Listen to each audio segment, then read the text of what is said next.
Olá, pessoal. Vamos lá, então, para o comentário das duas questões discursivas dos simulados de educação infantil.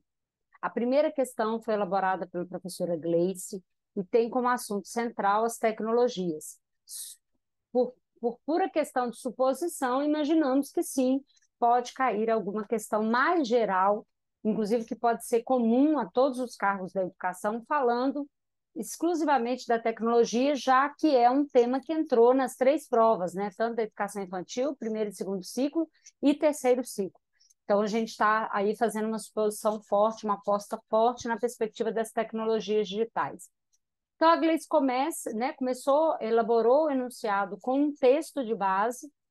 Aqui eu não vou fazer a leitura dele, mas é importante que vocês façam a leitura de texto de base, porque ele pode, inclusive, ajudar vocês a construir a resposta, né? Abrir janelas de pensamento. Tá? Então, vamos direto ao enunciado, que nesse caso é o que nos importa. Né?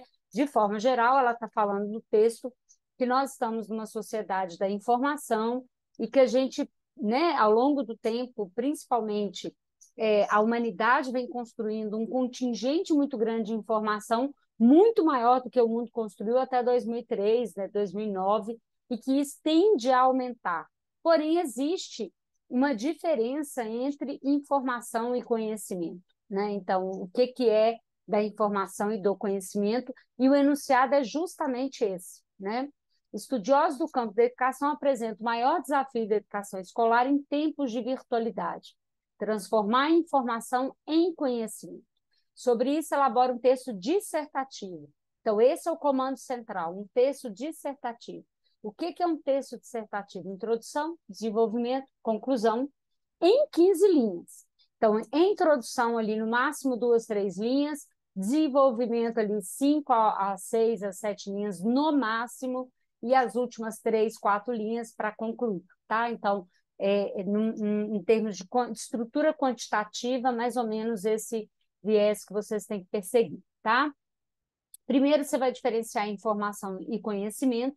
Depois, você vai apresentar argumentos que demonstrem como o professor pode desenvolver essa competência em si mesmo e nos estudantes. Então, é preciso pensar na perspectiva do professor e na perspectiva do estudante, tá?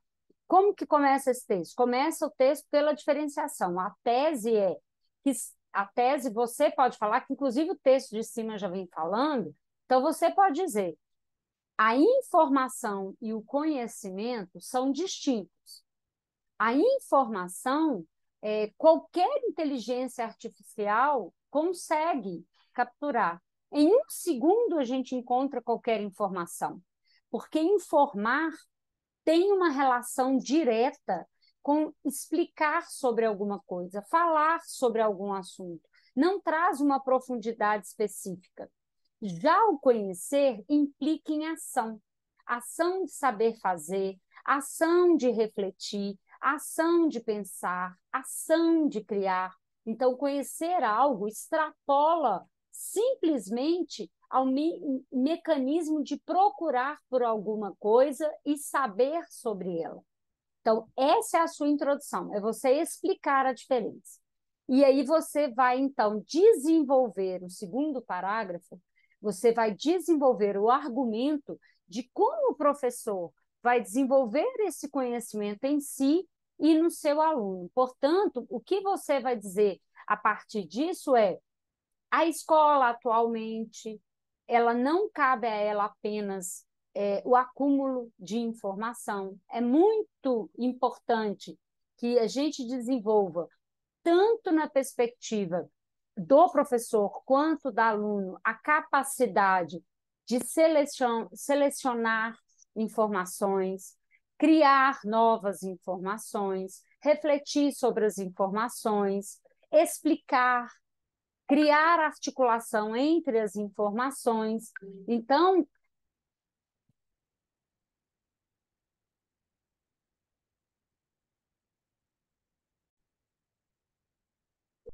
desculpa, um problema técnico aqui. Então, vamos lá, retomando. Então, na introdução, você explica a diferença entre informação e conhecimento de forma bem objetiva. Lembrando Informar alguma coisa, saber informar, é saber explicar sobre alguma coisa, saber falar sobre alguma coisa. E, nesse sentido, as tecnologias digitais, as inteligências artificiais ajudam muito, porque eu consigo buscar a informação em segundos.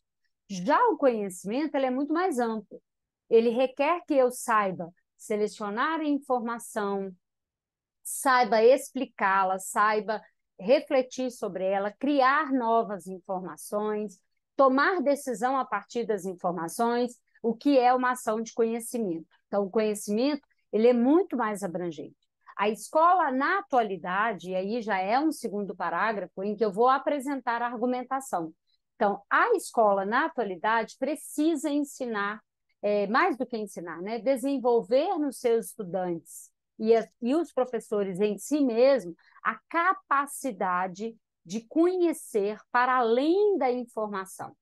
É muito importante que, neste momento, a gente diferencie a informação que tem sentido, a informação que vem de uma fonte segura, da informação que é um fake news, da informação que pode causar algum constrangimento, alguma ofensa, algum ato discriminatório, que é muito importante que a gente também saiba tomar decisões a partir das informações que nós adquirimos sobre as coisas.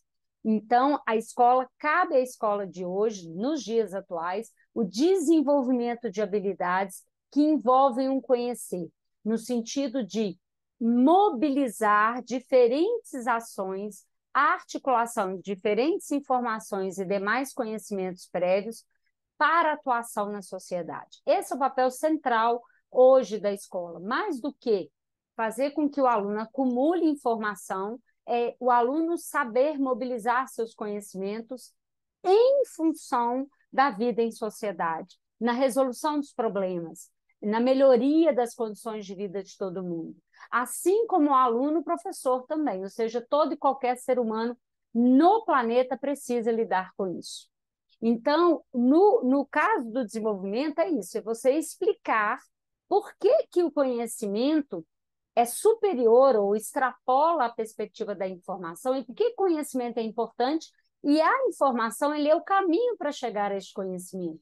Mas não podemos mais trabalhar com uma escola que tem como foco apenas a memória do conhecimento. É preciso que a escola desenvolva nos alunos a capacidade de mobilizar essas informações e principalmente atuando na vida, né? Não adianta nada eu explicar um monte de coisas, pedir o meu aluno para memorizar aquele monte de coisas e no final das contas ele não muda o comportamento, ele não aprende, ele não sabe fazer, ele não muda os seus esquemas mentais, né? Para usar o Piaget como referência.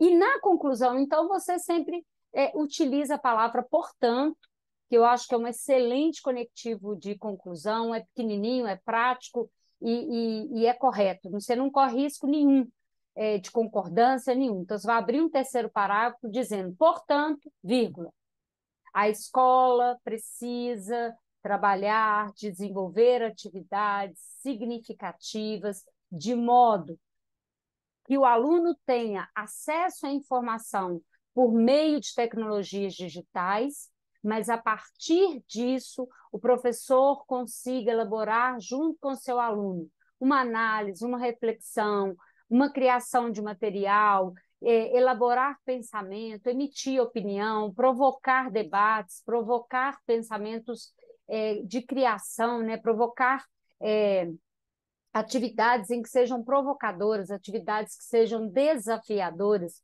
atividades em que se coloque este aluno para refletir e não apenas para buscar informação.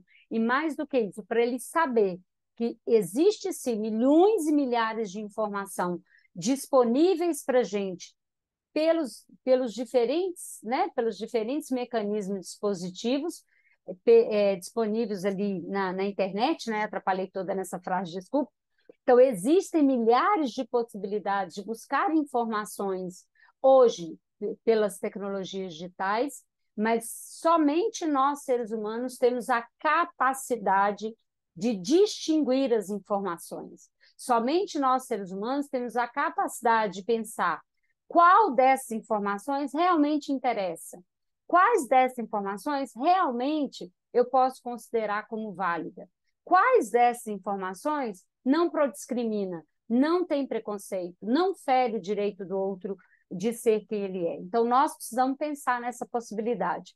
Então, o seu texto tem que ter uma introdução em que se você vai diferenciar informação de conhecimento, um segundo parágrafo, que tem que ser o maior, que é o desenvolvimento, que você vai explicar isso, como que isso pode acontecer no interior da escola, nas relações professor-aluno, lembrando de colocar o professor também como um grande aprendiz disso, né? Ou seja, o professor também tem que entender que não só buscar atividades na internet pronta, mas ele precisa criar a partir.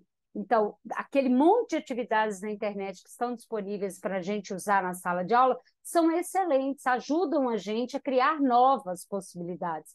Mas simplesmente usar elas sem uma reflexão, sem uma análise crítica, vai fazer com que a gente consiga apenas dar continuidade a esse processo que não tem funcionado nas nossas escolas, né? Então, e por fim, você conclui, né, com portanto lá, que é o jeito mais prático e fácil, dizendo da importância desse professor também aprender a usar as tecnologias digitais, entendendo ela como uma ponte, entendendo ela como um meio, entendendo como uma linguagem que auxilia no pensamento, mas não como única ferramenta disponível. Que nós precisamos sempre articular as diferentes informações, as que são dadas pelas tecnologias digitais, pelos livros, pelas pessoas, pela própria vivência em sociedade. Então, é importante que, na conclusão, você amarre essa ideia entre que a informação ela vai continuar existindo na escola, ela é importante como um meio, né? Então, a gente não pode negar de forma nenhuma as informações, mas não é só o acúmulo dela que interessa agora, né? Muito mais do que isso, é a ampliação de um pensamento voltado para a reflexão, para a criação, para emitir opinião, para se colocar, para debater, e, portanto, uma metodologia, as metodologias ativas auxiliam muito nessa grande construção que é para o desenvolvimento de habilidades que não são só a busca da informação, né? Habilidades que fazem com que o aluno mobilize as informações na tomada de decisões, naquilo que ele vai criar, naquilo que ele vai pensar, nos debates, né? No momento de argumentar. Então, ele vai precisar alinhar todas essas ações. Então, o primeiro parágrafo, para a gente amarrar a nossa ideia, então, diferença entre informação e conhecimento. O segundo parágrafo, desenvolvimento, explicando isso na atuação do professor e do docente. E o último, e a conclusão, você vai falar da importância das metodologias ativas, da importância de exercícios e atividades que fazem o aluno refletir, pensar, que ele use as inteligências artificiais, mas para refletir, para criar algo novo, tá bom? Vamos, então, para a segunda. E aqui, então, é só uma forma de comentar. A segunda fui eu que elaborei com base numa discussão que pode acontecer também, que tem a ver com a base nacional e que tem a ver também com aquilo que é muito importante, né, que é a questão da linguagem nas aprendizagens, principalmente de todos os seres humanos, mas no caso da educação infantil, merece uma atenção mais do que especial, já que envolve o desenvolvimento da linguagem oral e a iniciação para desenvolvimento da linguagem escrita, principalmente por meio de práticas de letramento, né? Na perspectiva aí, da consciência também, tá? Então, tem um pequeno texto que eu tirei lá da base, né? O currículo da educação infantil é concebido como um conjunto de práticas que buscam articular experiências e os saberes das crianças com os conhecimentos que fazem parte do patrimônio cultural, artístico, científico e tecnológico. Coerente com essa perspectiva, espera-se que as propostas curriculares da educação infantil promovam experiências variadas com as diferentes linguagens, reconhecendo que o mundo no qual estão inseridas, por força da própria cultura, é amplamente marcado por imagens, sons, falas e escritas. Nesse processo, é preciso valorizar o lúdico, as brincadeiras e as culturas infantis, tudo no plural, né? Então, é preciso pensar as diferentes culturas que perpassam as infâncias, né? Considerando a Base Nacional, né, Educação Infantil, faça o que se pede nos itens a seguir. Explique como as diferentes linguagens estimulam o desenvolvimento e aprendizagem na educação infantil e mencione, então o verbo está até grifado, na prova pode ser que não apareça, tá, em negrito, pode ser que os dois comandos explique e mencione apareçam normalmente lá, tá?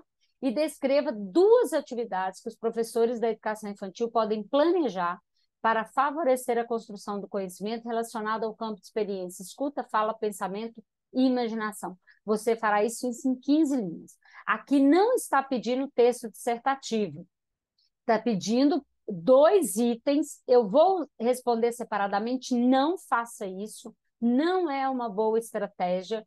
Está errado? Não, mas não é uma boa estratégia.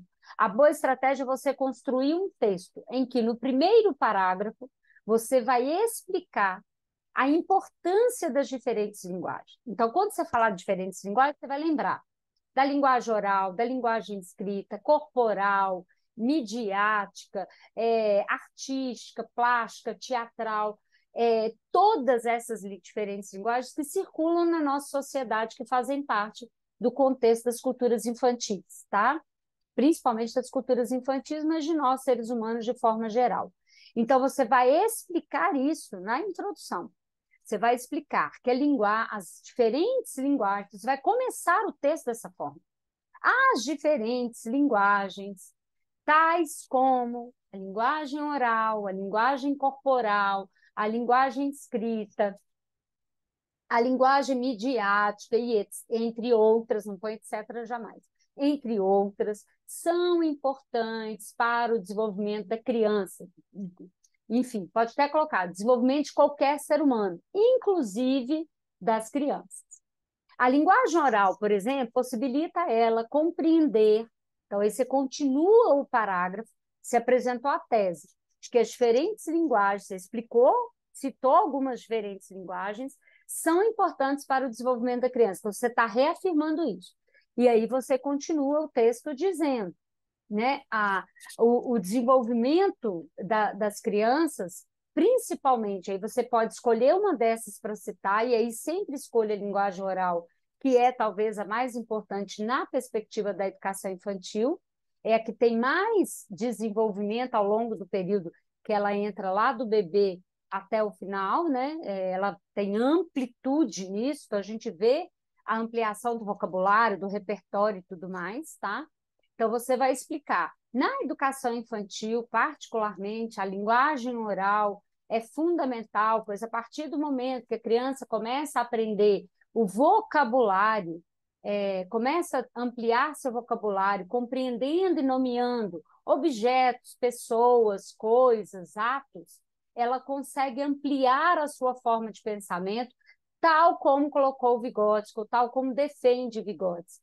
A Rosana, eu prefiro não colocar, ok, só estou dizendo que você pode, nesse caso, usar Vygotsky com clareza, porque ele é um grande defensor dessa ideia de que nós precisamos ampliar o vocabulário das crianças, evitar diminutivos, evitar palavras, apelidos para as coisas, para as pessoas. No caso da educação infantil, a gente precisa tratar as coisas com os nomes delas, para que essa criança tenha um bom repertório de vocabulário e ela fique cada vez mais desenvolvida nessa perspectiva. Então, essa é a introdução, você explicar o que são as diferentes linguagens e o impacto, né? Ou seja, como que essas diferentes linguagens podem favorecer o desenvolvimento e aprendizagem da criança. E aí, siga o percurso do repertório, do vocabulário, da ampliação de conhecimento, da ampliação das culturas, né? Lá em cima está falando disso, das diferentes culturas que ela pode conhecer, não só, né, ficar restrita ao mundo dela. Então, isso tudo você pode aproveitar e falar e ampliar, mas cuidado para não extrapolar lá 5, 6 linhas essa introdução, tá? E aí, então, no segundo parágrafo, introdução não, perdão, o primeiro parágrafo você explicou bem, explicadinho, e aí você vai para o segundo parágrafo, em que você vai mencionar. Mencionar é o quê? Citar e descrever. Então, você vai citar, descrever. Descrever é explicar direitinho o que vai ser feito. Não adianta só eu colocar, por exemplo, brincar com fantoches. Não, você precisa descrever em que medida brincar com fantoches ajuda. Então, cuidado com esse tipo de questão. Não é só mencionar, é descrever. E descrever é explicar com mais detalhe, tá? Então, duas atividades. Então, não é só para citar as duas atividades, é para descrevê-las. Então, são duas ações importantes. E, então, nesse segundo parágrafo, você vai continuar o raciocínio dizendo: podemos, como exemplo, desenvolver atividades como contar história a partir dos fantoches. Pode-se entregar para as crianças fantoches diferenciados com personagens de histórias já narradas ou histórias já contadas, personagens clássicos, né? Você pode colocar, se não quiser trabalhar com isso, você pode colocar, eu estou colocando fantoche, mas pode ser qualquer coisa, mas vou seguir a minha linha de raciocínio para os fantoches. Fantoches de animais, em que a criança vai se colocar no lugar deste animal, ela vai poder imaginar ser o cachorro, como que é a ação do cachorro. A outra vai imaginar ser um gato, a outra vai imaginar ser uma borboleta. Então, quais sons eles produzem, como é o comportamento desses animais. Então, isso faz com que elas elaborem o pensamento, desenvolvam a imaginação e o pensamento, e mais do que isso, que elas comuniquem entre elas o que está se passando. Então, elas vão poder socializar.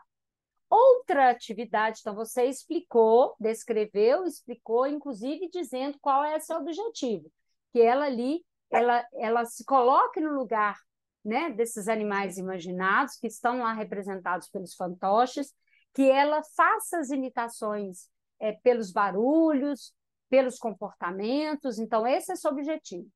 Outra atividade possível e importante, né? O possível e importante aí talvez seja legal usar, né? Então, impossível e importante a ser adotada para o desenvolvimento das diferentes linguagens é a imaginação relacionada a brincadeiras de faz de conta. Por exemplo, sugerir que as crianças brinquem de casinha, de fazer comidinha, brinquem de ser motoristas, e aí você vai citar uma brincadeira só nessa perspectiva do faz de conta. Então, a partir do faz de conta, ela vai construir de forma negociada com seus colegas quem vai assumir o papel de pai, o papel da mãe, o papel de filhinha, quem vai fazer a comida, qual é o alimento que será feito, como que será feito. Então, a partir disso, ela vai elaborar um pensamento, ela vai planejar este pensamento, ela vai negociar com seus colegas e, mais do que isso, ela vai imaginar as situações, prevendo acontecimentos a partir da sua fala. A fala com o outro, a fala consigo mesmo. Isso é um mecanismo muito importante de interação social e, principalmente, de desenvolvimento do pensamento, conforme defende também Vygotsky, né? A criança, quando ela brinca de faz de conta, ela se coloca no lugar que ela não tem a capacidade ainda de executar de forma autônoma, mas no ato da brincadeira ela está executando de forma autônoma. Tá? Ou seja, aqui eu tenho que colocar a conclusão? Não, que eu não estou fazendo um texto dissertativo. Eu estou fazendo um texto que tem 2 comandos. Explique, mencione, 2 não, 3 comandos, né? Explique, primeiro parágrafo. Segundo parágrafo, mencione e descreva. Então, eu cito a brincadeira e explico como é que eu penso a brincadeira, deixando claro qual é o objetivo da escolha, né? Ou seja, qual a relação dessa brincadeira. Eu preciso explicar para a pessoa que está lendo qual a relação dessa brincadeira com o desenvolvimento e aprendizagem, né? Ou seja, como é que essa brincadeira envolve a questão das diferentes linguagens e como ela está relacionada com o desenvolvimento do quê? Né? O que eu acho, que eu imagino que essa brincadeira vai desenvolver na criança, tá? Então, esse tipo de questão, ao mesmo tempo que ela é tranquila da gente responder, porque lida com a prática, com o fazer prático, é preciso tomar cuidado para não cair na armadilha daquele formato da dissertação, porque aqui não está pedindo para dissertar, aqui está pedindo para você, são ações diferentes, tá bom? Então, fiquem atentos. Uma grande dica que eu vou dar é Ao fazer a questão discursiva, sinalize o comando, identifique o comando claramente. Segundo, faça uma escrita objetiva, clara. Procure palavras que você não tenha dúvida com relação à escrita, né? Então, você vai escrevendo e, de repente, você se depara com uma palavra, você fala, não, essa palavra escreve com o quê? Com X? Troca essa palavra, substitua por outra, não arrisque, porque aí, por causa disso, você pode perder décimos ali, que podem ser importantes também. Então, explique da melhor forma possível, seja objetiva, não deixe nenhuma frase solta, tá? Então, use mais ponto final do que vírgula. Então, faça em frases curtas, desde que sejam completas, né? Não adianta fazer frase curta e incompleta. Então, complete o raciocínio, mas evite frases com muitos verbos, com muitas ações. Tente elaborar frases mais objetivas, mais claras, para que a pessoa que for ler, ela entenda o que você está apresentando, portanto, ela vai te dar nota máxima, assim esperamos. Tá bom? Um abraço para vocês, boa prova e até mais.